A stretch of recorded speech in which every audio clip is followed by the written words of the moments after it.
Hello, and welcome to Youth Positively Speaking. My name is Paige Ewing, and I work with Prevention Resources as the multimedia specialist for Positive Youth. Prevention Resources is a nonprofit located in New Jersey that is dedicated to promoting health and wellness of individuals, families, and community through education, collaboration, advocacy, and treatment. We also have my co-host, Erin Cohen, the project coordinator of Positive Youth. Thanks, Paige. Again, I'm Erin Cohen, and I'm the Positive Youth Project Coordinator. And the Positive Youth Initiative focuses on building county-wide capacity to reduce substance misuse among youth 9 to 20 in Hunterdon County. Today, we also have the project director of Positive Youth, Lesley Gabel. Welcome back, Lesley. Thanks again, guys, for having me back on your podcast. I'm very excited to be here today to talk about fentanyl, which is very important. As part of Prevention Resources' mission is to reduce substance use in our community, and this is a really critical topic. So thanks again for having us on. Thanks, Lesley. And so just like she said, today we're going to be talking about fentanyl, what it is and how it's impacting our communities. And to help us better understand fentanyl and what it is, we have our expert for this episode, Chief of Detectives at the Hunterdon County Prosecutor's Office, Frank Crisologo.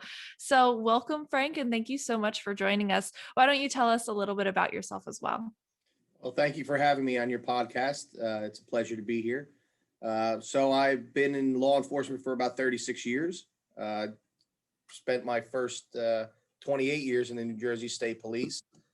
Came to the Hunterdon County Prosecutor's Office in 2013, and I've been the Chief of Detectives for about 3 years here now. Well, we are so excited to have you, and we're so excited to have both of you here because I will say in our local community, you're kind of the experts when it comes to fentanyl.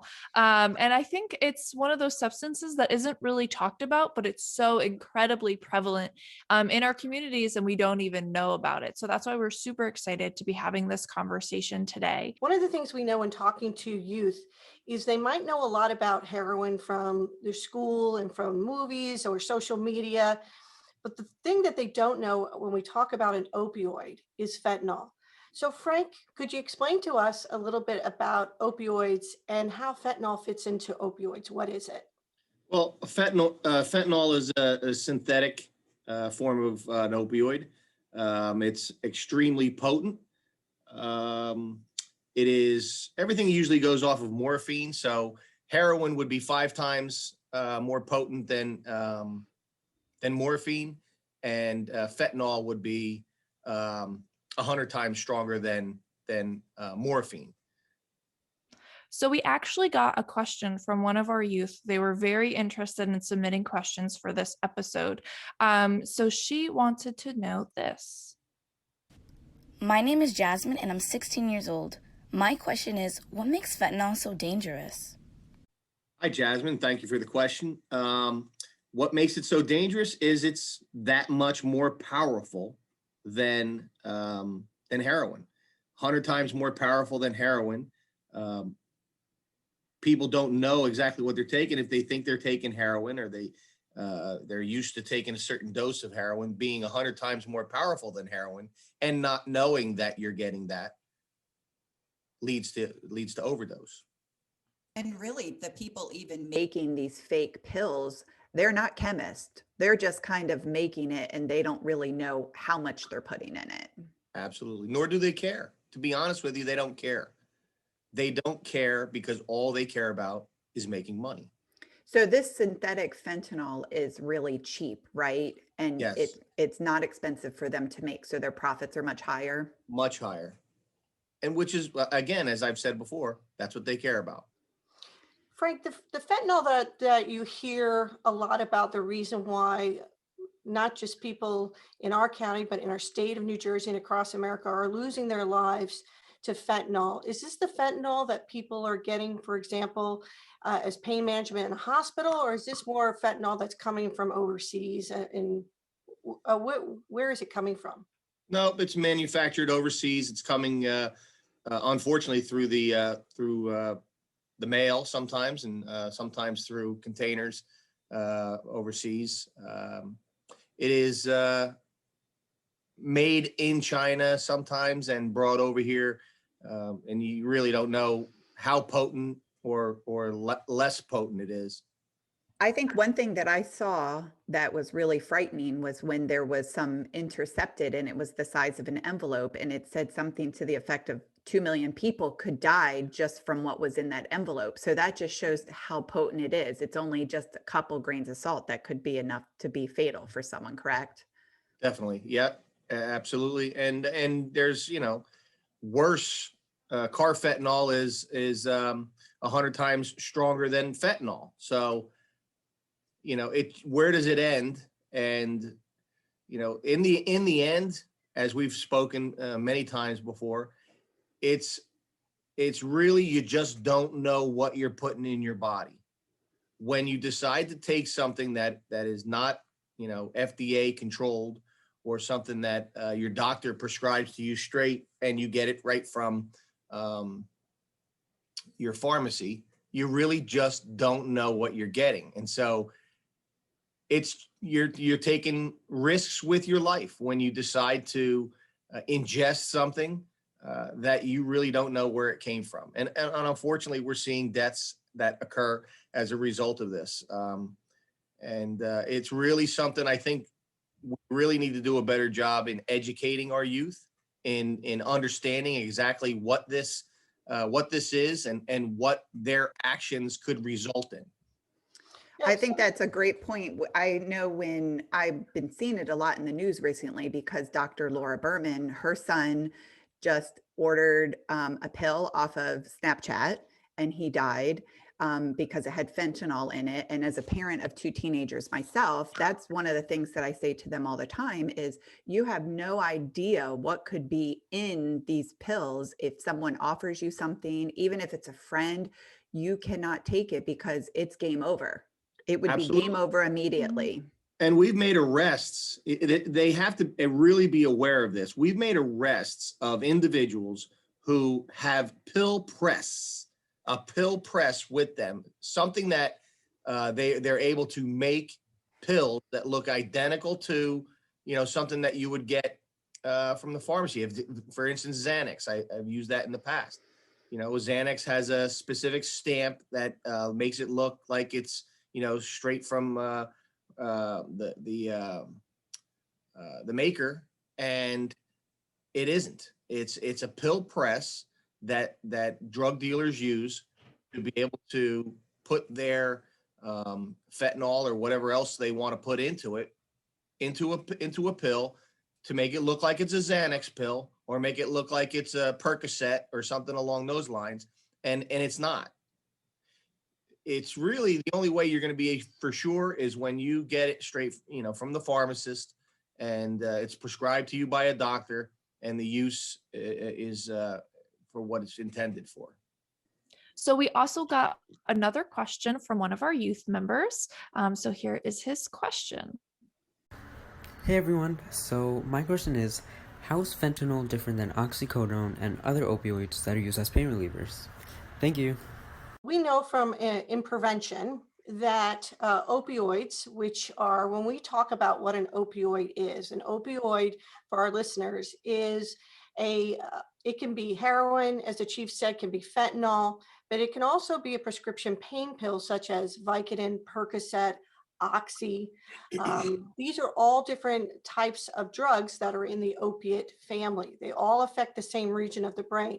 I know lots of times we hear, I don't understand how someone that was using a prescription pain pill moved on to heroin. We know from all the research and the work that we've done that what happens is when someone becomes very addicted, and people can become addicted quite quickly, and everyone's tolerance is very different. And how someone's body receives that opioid is different. It is, some of it's genetic, some of it could be other medications that they're on, and they can get hooked very easily. We know from talking to parents that have lost loved ones that when their child started using an opioid, typically from some sort of injury, that they got hooked almost immediately. And we know what happens is that when they can no longer get the prescription pain pill any longer, they move to heroin. Again, no one ever starts out saying, I'm going to be a heroin user. And what happens is in our state, a bag of heroin's $3 to $5. So it's very inexpensive.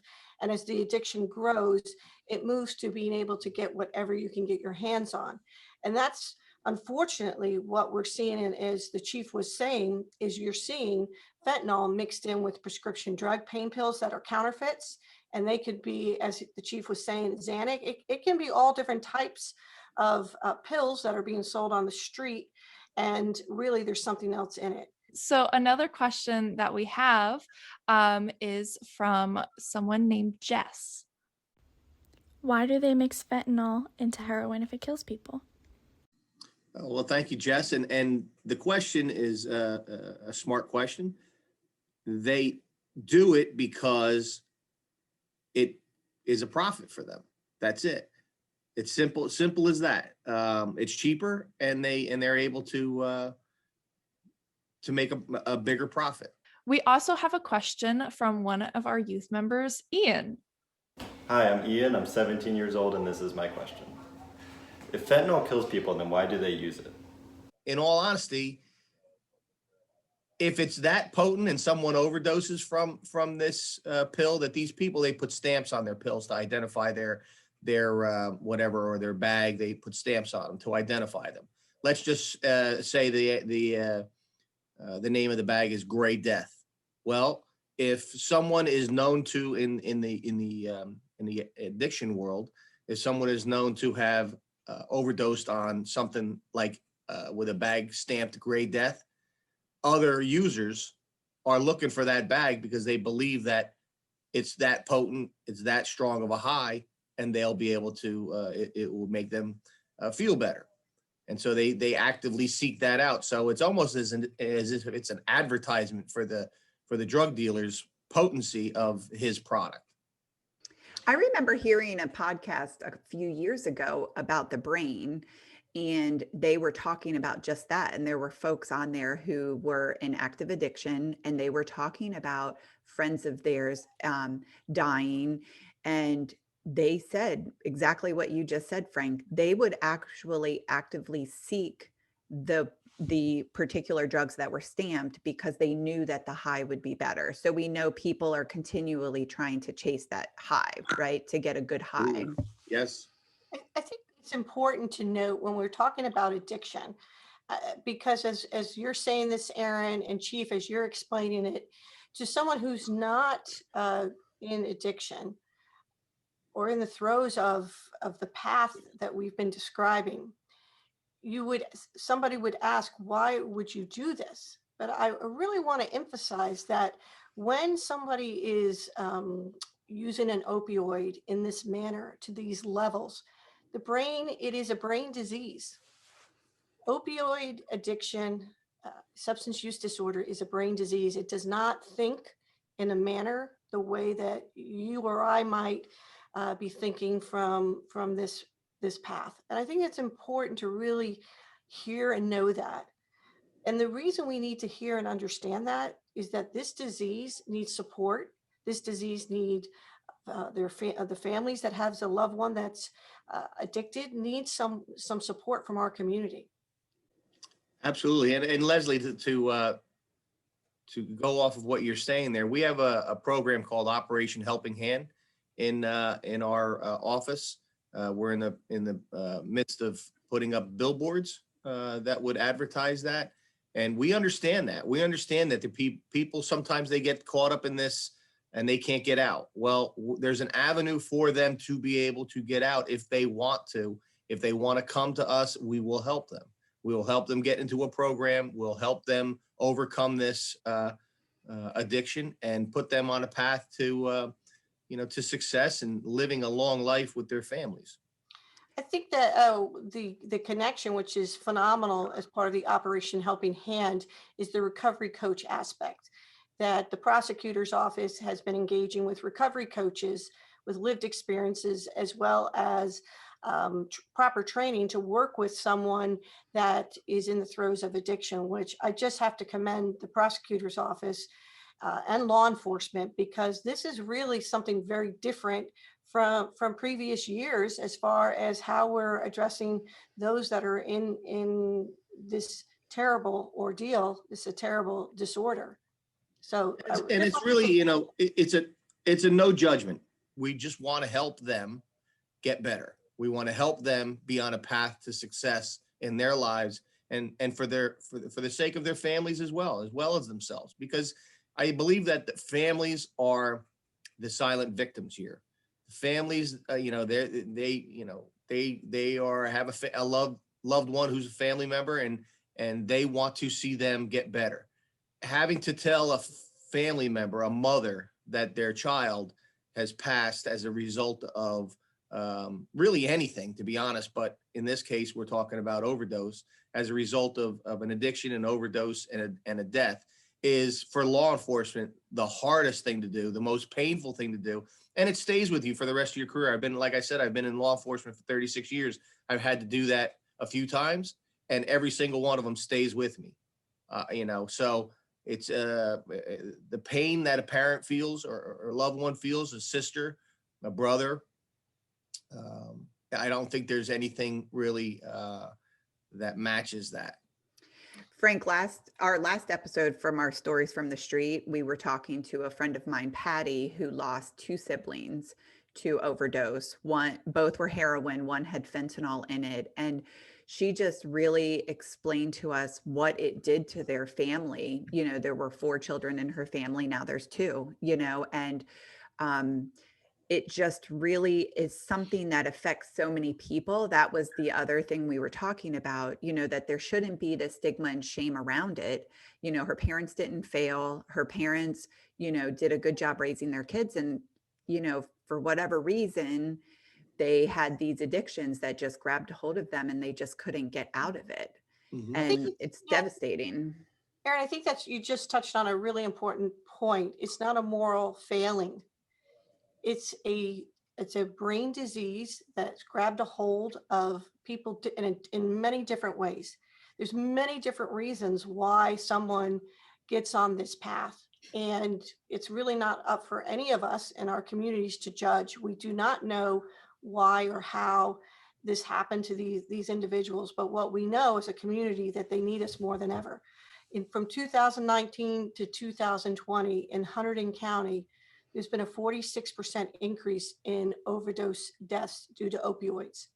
And most of those will have some form of fentanyl. And that goes across the entire state of New Jersey, not just Hunterdon.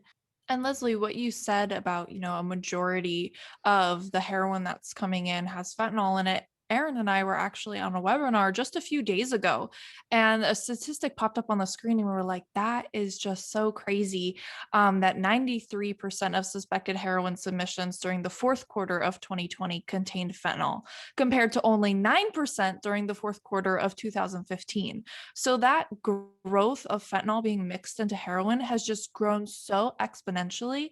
And I remember last year too, we had a report down in Baltimore that they had sprayed fentanyl onto marijuana.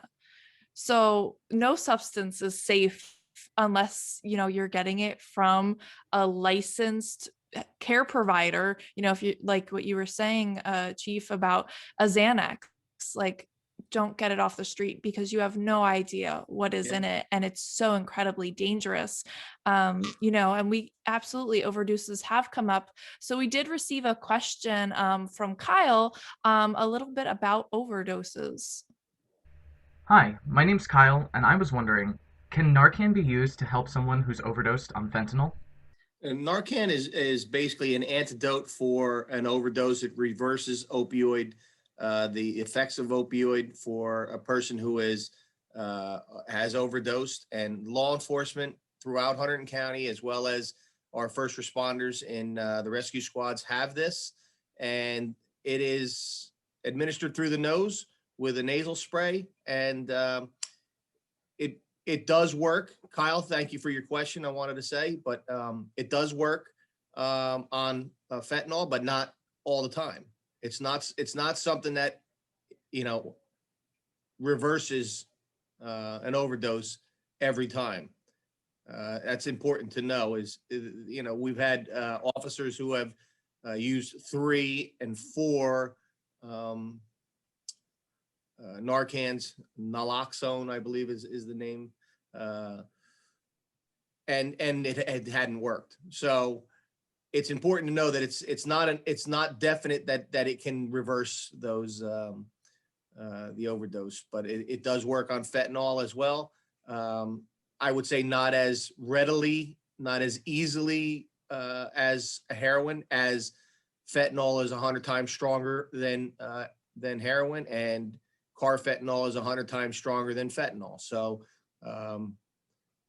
as we see these synthetic opioids being produced and seen I mean, you look back how long ago, 2-3 years ago, was fentanyl that prevalent? No, it wasn't that prevalent in pills like Xanax and things along those lines. I hate to say it, but I believe that things like carfentanil, which are used as an elephant tranquilizer, is going to be, you're going to start seeing that more and more often because it's cheap and it produces a larger high. So I don't think people go into searching for this heroin, or they think it's heroin, but they don't go searching for fentanyl. It's in there, and they don't know that it's in there. Unfortunately, it leads to a more powerful and potent level, and sometimes results in overdose. Frank, one of the things that we heard Paige mention is that fentanyl can be mixed in with other substances. I've also heard about cocaine and other types of illicit substances. Is that true that fentanyl is being mixed in with things like cocaine, for example? That's absolutely true. Now, cocaine is a white powder, right? So people that are interested in using cocaine are going to be, okay, it's a white powder. Just think about who you're getting it from, right? You're getting it from a dealer on the corner who's getting it from someone else, who's getting it from someone else. You have no idea what any of those people have mixed into this in order to create a profit for themselves. Sometimes it's Ajax, sometimes anything, cornstarch, anything that's white that's cheap, that can be mixed in, that would increase their profits. It absolutely, we early on, and when I was here, maybe it started as the chief in maybe 2017, we would have overdoses, and we roll out a huge team to try it. We treat overdose deaths as homicides, and we go out with a crime scene. We investigators. We go out with our narcotics detectives and a huge staff of people to try to walk these things back. And early on, it would be, well, it was cocaine. People don't overdose from cocaine. Well, guess what? When you mix fentanyl in cocaine, people overdose from cocaine. So people don't overdose from Xanax. Yeah, they do if there's fentanyl in there. So we don't know exactly what's in there. We know that we have a death of an individual, and we know that we have products around. We're treating them as if they're lethal and potent and can be absorbed through the skin. And so until we get a toxicology, we don't know exactly what's in it. But I could tell you, as Paige said, 97% of our submissions are positive for fentanyl. So the individual who overdosed, they probably thought they were getting cocaine, or they probably thought they were getting Xanax, or they probably thought they were getting Percocet. And they didn't make it, so they don't know exactly what's in it. And 97% of the time it was positive for fentanyl. So, and I think that's something really important to note, because really let's talk about what we need to talk to parents about, because as a parent of teenagers, I see all these young people in the news that have bright futures ahead of them, that aren't heroin users, they're not drug users, they're curious kids, and they try these pills, and then it's over. And to me, I look at the news, or I look, even when we did the fentanyl factor, and I saw all those young people who have died of overdoses, and I think, our youth and our young people are being stolen right out in front of us by one pill, by one mistake, because they were curious or they were at a party or they wanted to do something. So I think we just need to really reiterate to parents and tell them what fentanyl is. I mean, I'm glad, obviously we're telling them right now, but I'm really glad that we can have this conversation, because it's just so quick that they can be a happy, healthy, athletic, smart student, and then the very next day they're gone. And Absolutely. it's just devastating, and it's not getting better. It looks like it's only going to get worse. And I also have to say, and Lesley, I think you agree with me on this. I think we need to start the outreach to our students, our children, earlier. To be honest with you, I'm tired of listening to people say, well, we don't want to damage them, or we don't want to expose them to this scary thing. Well, guess what? You know what's more scary? What's more scary is them accidentally getting into, let's just take this pill, and all of a sudden they're dead. Well, that's more scary to me than scaring them at in the 7th and 8th grade. I think it's important in the middle school for us to be able to reach these children and educate them just like we do on, putting your seatbelt on, right? Same. Exactly. Put your seatbelt on, because in a car accident, it's less likely that you're going to be killed in the car accident, right? We need to educate them on the potential, because like you said, people don't know about fentanyl. People don't know that, they think, oh, it's just going to be this prescription pill that I'm going to take. That's, my friend told me it's going to, get us high. Well, I think it's important early on for us to get to kids in middle school earlier and educate them. That is, I think that's where we need the most amount of intervention, is early. Get them educated, get them know what fentanyl is, what might be in these pills. I think one of the other really important strategies, Erin, I know when you're talking about with parents, and Frank, building off of importance of knowledge, is also asking, when you're prescribed a prescription pain pill, right there and then, is there an alternative? Is there an alternative way to manage this pain? Is there a way to limit my child or even myself's exposure to opioids? Opioids, by the way, when they were first, brought out as far as the prescription pain medications, they were meant for end-of-life pain management. They were not meant for a toothache or a sprain. And most folks, most kids especially, they think if it was prescribed from a doctor that it has to be safe. And again, we don't know where your friend might be sharing this from. Again, people share medications, which they never should do, because they're thinking that they're helping. So some of the other things that we can do, parents, and family members, is lock up your medicines, keep them at a place that can be properly monitored. And when you're done, if you have medications that are left, any type of medications, they should be disposed properly in one of the prescription drug drop-off boxes. And you can find those on the safecoalition.org website that lists all the different ways on how to dispose your medicines as well. Most police departments have boxes now that you can walk in and put them in the box. The sheriff's department has it here in the Justice Complex in Flemington, and you could just walk in and drop them in the box, and they're taken and disposed of.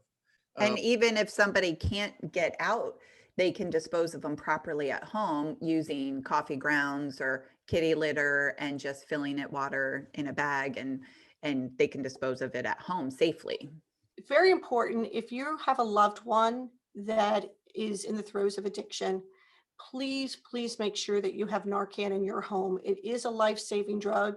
As the chief mentioned, if you can get to the person in time, please make sure that you have that. I'm glad you brought it up, Lesley. The Narcan training coming up is on April 5th for anyone who's interested.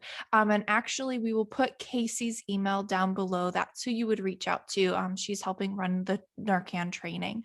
So we'll make sure that all those resources are down below. You will receive free Narcan for participating. We're doing it virtually right now, but please know that we're here to help. We're here to connect you to resources. We're here to connect you to make sure that you have Narcan. It is a life-saving medication, but I will emphasize it only does work on an opioid. If you have a fentanyl that's too strong, then it might not work, but it will not work, for example, if you're overdosing on cocaine, meth, or any other type of substance. It is an opioid reversal medication.